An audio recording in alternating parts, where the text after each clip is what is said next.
Hello, I'm Sunny. The word of the day is 聪明.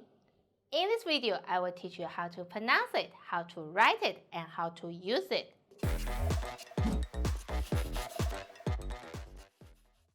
First, let's read together. 我们一起读聪明.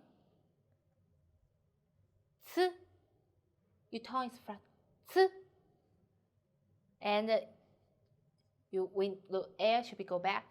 ong, 聪 mo. Go back again. in 聪明 Very good. Now let's write it. 我们一起写。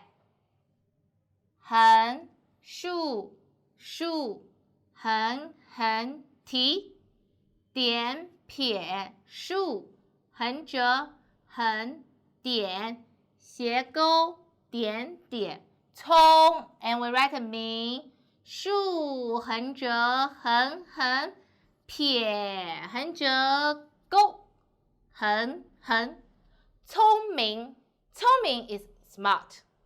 I think you are the smart one. 我觉得你们都很聪明。So can you tell Sunny who is the smartest person in the world? 谁是这世界上最聪明的人呢？ Comment below and tell me. 在下方评论区告诉我。If you liked this video, please like and share to your friends. Thanks for watching. See you next time. Bye bye.